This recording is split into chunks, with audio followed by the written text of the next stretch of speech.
ময়না cinema এমন একটা গল্প যেটা হচ্ছে একটা বাস্তব একটা ঘটনা, এবং এই ঘটনা ধরেন 100 এর মধ্যে 70-80% মেয়ের লাইফে কিন্তু ঘটে থাকে। আমরা মেয়েরা অনেক কিছু লজ্জায় অনেক কিছু শেয়ার করতে পারি না, বাবা মাকে বলতে পারি না, কিন্তু আমাদের জীবনে অনেক অ্যাক্সিডেন্ট হয় যেটা আমরা যৌবনের বয়সে ভুল করে থাকি। ময়নাটা হচ্ছে একটা গ্রাম বাংলার মেয়ে। এখানে আমার ক্যারেক্টার দেখা যাবে ছোট থেকে বড় হয়ে ওঠা পর্যন্ত, এবং জীবনের প্রতিটা পদে পদে ধাক্কা খাওয়া, পদে পদে এনজয় করা, ধাক্কা খাওয়া।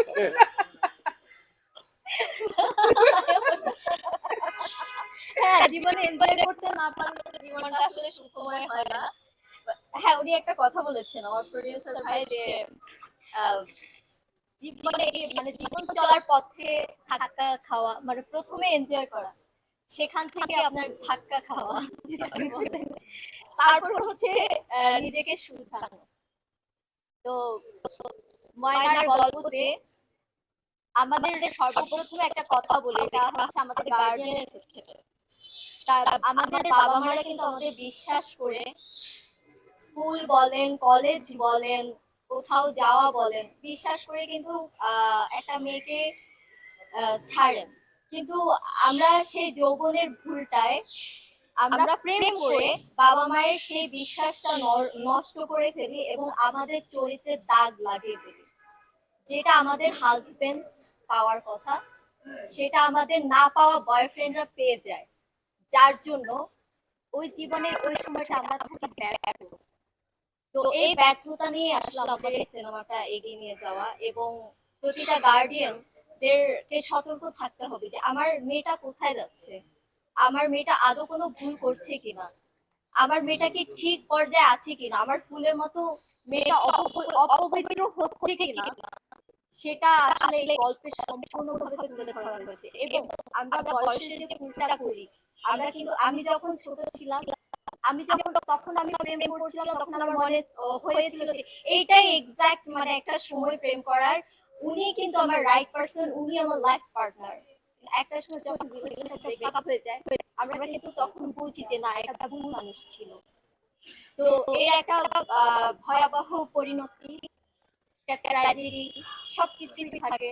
এবং আমাদের এই বয়সের মেয়েরা ধরেন, এখন তো যুগ চেঞ্জ হয়ে গেছে, আপনার কিছুদিন আগেও দেখেছিলাম যে 11 বছরের একটা মেয়ে আবেগে কিন্তু পালিয়ে যায় তার বয়ফ্রেন্ডের সাথে, আবার বাবা মা ধরে নিয়ে আসে। তো সেই ক্ষেত্রে আমি বলবো 10 থেকে শুরু করে 25 বছর পর্যন্ত আমাদের ইমোশনটাকে কন্ট্রোল করতে হবে। প্রতিটা মেয়েদেরকে বলছি বা ছেলেদেরকে বলছি, একটা মেয়ে যদি একটা ভুল করে তার সাথে জড়িত থাকে একটা ছেলে, এবং ছেলেদেরও কিন্তু সেখানে আমাদের সাপোর্ট মানে ওইভাবে কমফর্ট করতে হবে। মানে আমার দায়িত্ব শুধু আমার একা না, আমার দায়িত্ব আমার গার্ডিয়ান বাবা মা, আমার দায়িত্ব আমার স্কুলের টিচার, আমার দায়িত্ব আমার ফ্রেন্ডের, ক্লাসমেট, এবং আমার যে ভালোবাসার মানুষ থাকবে তারা। পুরুষদের দিকে আমি এগিয়ে নিয়ে যাব যে তাদের একটা ভালোবাসার মানুষ ছাড়া, গার্লফ্রেন্ড বউ ছাড়া অন্য কোনো মেয়ে যদি কোনো বিপদে পড়ে, তাদের অসহায়ত্বের সুযোগ না নিয়ে তাদেরকে রক্ষা করা দায়িত্ব। তো আমার এই সিনেমা অনেক কথাই বলে ফেললাম।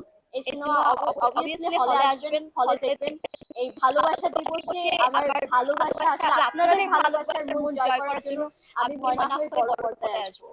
এবং লাস্ট একটা কথা আমি বলে যাচ্ছি, ময়না সিনেমায় আমার অনেক কিছু সিন আমার করতে হয়েছিল, যেটা অনেকে ট্রেলারে দেখেছেন, দেখার পরে অনেকে বাজে মন্তব্য করেছেন, আবার অনেকে বলেছেন ক্যারেক্টার অনুযায়ী আমি ঠিক ছিলাম। আমরা অভিনেত্রী, আমরা অনেক রকম ক্যারেক্টার প্লে করব, আমাদের করতে বাধ্য। দেশের বাইরে কিন্তু তারা ক্যারেক্টারের জন্য জীবনটা দিতে রাজি। সেখান থেকে আমি যে ক্যারেক্টারটা প্লে করেছি, আমার যে বাস্তব রিয়েল লাইফ স্টোরিটা দেখানোর দরকার আমি সেটাই করেছি। তার মানে এইটা না আমার সিনেমা খারাপ, তার মানে এইটা না যে জ্যাজ মাল্টিমিডিয়া খারাপ, তার মানে এইটা না যে আমি রাজদীপা খারাপ বা আমার হিরো আমাদের যে খারাপ। অবভিয়াসলি আপনাদের সত্যতা তুলে ধরার জন্যই আমরা এই ক্যারেক্টারগুলো প্লে করেছি। আমি কখনোই চাই না আমি ওকে জড়িয়ে ধরে বসে থাকি, এটা আমার কখনো, আমিও চাই না। মাইকা ফ্রি ফ্রি ধরলে কে ছাড়ে বলেন তো? এর জন্য আমি অনেক কোনো মানে বকাও কোনো খেয়েছি। পরে ছবি ছেড়ে দিলে আর একটা দুটো সিন লাগবে। গল্প অনুযায়ী হলে তো করবো। না গল্পের বাইরে আই ডোন্ট মাইন্ড। হ্যাঁ। অনেক মেয়ে কেটে দিল। আচ্ছা তাহলে ও কিন্তু আমার এই মাত্র বললাম একটা মেয়ের দায়িত্ব কিন্তু একটা ছেলে, সে কিন্তু এই দায়িত্বটা নিবে না, সে দায়িত্ব নিয়ে সুবিধা লড়াই নিলেন। করতেছি ভাই। যাই হোক সবকিছু বুঝাতে পারলাম। তো খারাপ না ভেবে আপনারা সিনেমাটা দেখুন, দেখুন কেন আমরা এই খারাপ সিনগুলো রেখেছি বুঝতে হবে, জানতে হবে।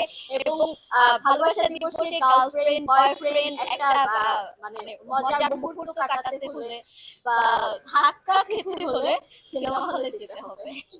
আচ্ছা রিপা, একটা কথা বলি। বলেন। এখানে তুমি বারবার বলছো খারাপ সিন, 18+ যেটা বোঝাচ্ছ। আমার কাছে মনে হচ্ছে না, ট্রেলার দেখে মনে হচ্ছে না এটা খারাপ কোনো সিন। এটা কিন্তু জীবনের তাগিদে এটা কিন্তু চলে আসছে। এটা কিন্তু প্রত্যেকটা ঘরে ঘরে আছে এই সিনটা। হয়তোবা আমরা টেলিভিশনের পর্দায় তুলে ধরেছি, কিন্তু এটা যে ডোরটা লাগানোর পরে যেটা ঘটতেছে না কোনো বাসায়, তার কি নিশ্চয়তা আমরা দিতে পারি। আমি তাই বললাম এটা আমরা বলতে পারি এটা হচ্ছে টোটালি একটা ব্যক্তির জীবন নিয়ে তুলে ধরা, যেখানে একটা মেয়ে, একটা গ্রামের মেয়ে কিভাবে স্ট্রাগল করে ঢাকায় এসেছে, ঢাকায় এসে সে কিভাবে নিজের জীবন যুদ্ধে জয়ী লাভ করেছে, আবার সে প্রেমের ব্যর্থ হয়ে আবার গ্রামে ব্যাক করেছে। এখানে এটা কিন্তু প্রত্যেকটা গ্রাম হোক শহর হোক মানে যেখানেই হোক না কেন, প্রতিটা মেয়ের জীবনের গল্প এটা। এটাকে আমরা নেগেটিভ ভাবে না নিই, এটাকে পজিটিভ ভাবে নিয়ে অনেকে অনেক নেগেটিভ কথা লিখেছে। আমি আসলে কিছু বলিনি এতক্ষণ, আমিও এই মুভির একটা অংশ। আমার নাম সুমাইয়া জামান, খোকন ভাই হচ্ছে আমার বড় ভাই, আমার রেজাউল